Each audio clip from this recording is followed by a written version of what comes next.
everyone, I'm Lex, and today I'm doing a recording. This is actually my second recording because I forgot to press record on the first one. Today is Top 5 Wednesday, and today's topic for Top 5 Wednesday is favorite last sentences from books, and number 5 on my list is What the Night Knows by Dean Koontz. This is actually my favorite author. I love how terrifying his books are.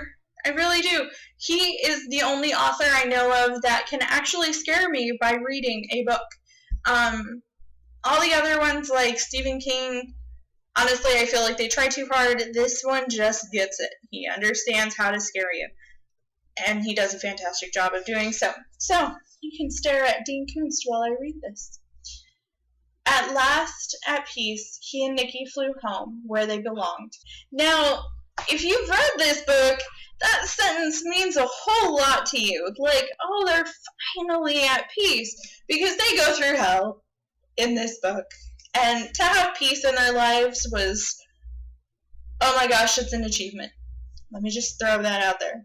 Achievement. Number 4 on my list is Obsidian Butterfly by Laurel K. Hamilton. This is one of the books in the Anita Blake series. I would say for most people, unless you like a whole lot of loving in your books, stop here. This is the best of the entire series and probably the last one that I enjoyed. Even though I'm way further than this, I still have hope for some reason. Laurel K. Hamilton, please don't fail me. She writes in like 3-word sentences sometimes because she writes kind of Anita Blake's train of thought. So I'm going to read you a few sentences so you can understand the last sentence. Fair is fair, which brings me back to the original question. Who is the love of my life? Maybe I don't have one. Maybe it's not love at all. But if it's not love, then what is it? I wish I knew. I wish I knew is the last sentence of this book. I really felt that last sentence kind of pulled it all together for me, and it really made the story kind of complete, because this was a horrific story and kind of terrifying. So I really, truly, honestly wish Laurel K. Hamilton would go back into her horror elements and start writing thriller novels instead of erotica. Please. Please. Anywho, number 3 on my list is The Silver Kiss by Annette Curtis-Claus. This was the first book I ever picked out on my own as a child. I was probably, I want to say 11 when I grabbed this book, and this is actually the original cover. I think this is a reprint of the original cover, though, because the original book that I had, I borrowed from a library and couldn't keep. So when I found another copy of the original cover that I had, I grabbed it up. But I try to reread this book probably once a year because it's a beautiful story, it's unique, and it is a vampire story. It's the first one I ever read, and then, oddly enough, I went straight into Anne Rice after this, and probably should have stuck around a little bit longer for Annette Curtis-Claus, but she only wrote one vampire novel that I'm aware of. The other one was a werewolf novel. But really short, really sweet, beautiful story. I should probably do a review on this, but maybe. The last sentence is, it's up to me now, she thought, but somehow it wasn't scary anymore. Being in a vampire story, this was actually a very unique one. It is a bit of a love story. It's probably one of the first love stories with a vampire in it that I ever read. And honestly, it's not a beautiful romance. It's kind of terrifying and scary. And there's bad vampires. And it's a short read. It's a good read. I just love this book. Number 2 on my list is the book I reviewed yesterday, and that is Oblivion by Sasha Dawn. I'm going to take a name out of the last sentence because I feel like that might actually spoil it for you. So I'm going to not use his name. I silently bid adieu to the road behind me, and hand in hand he and I meander toward my new family, to cross the next bridge, wherever we may find it.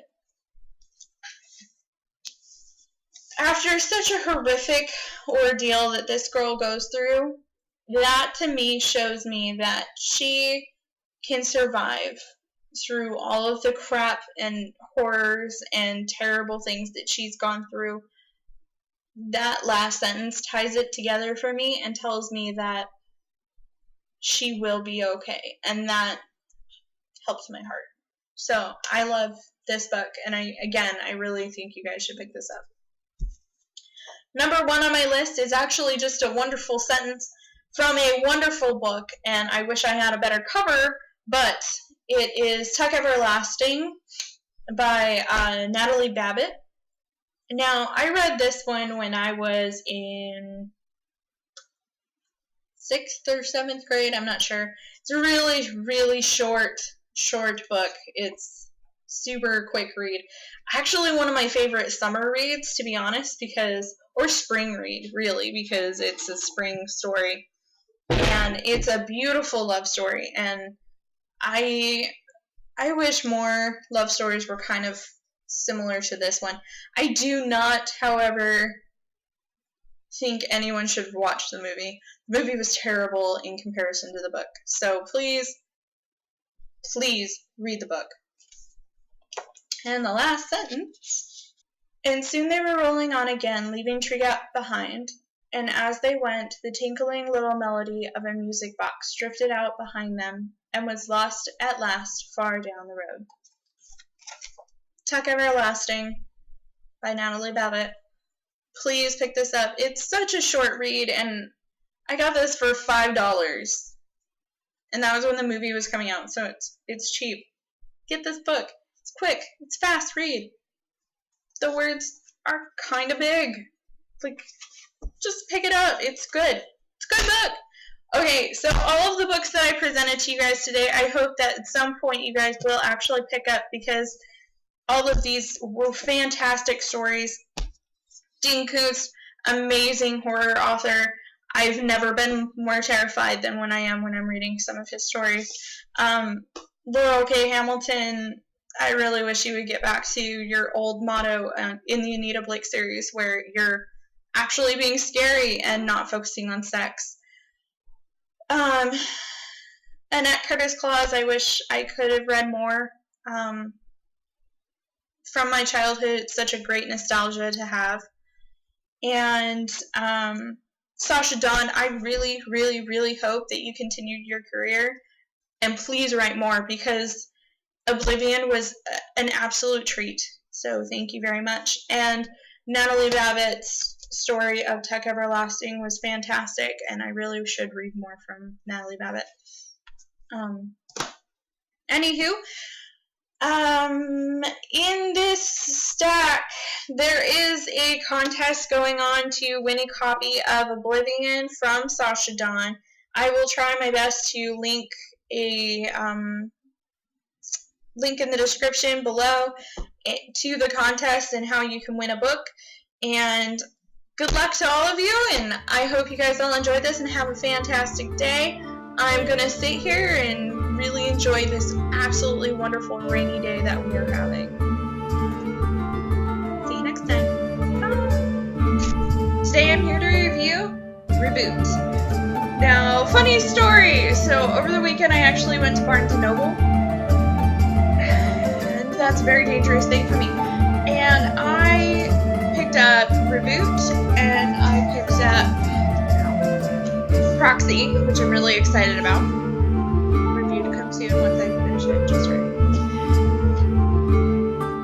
And I decided to read this one first, because out of the two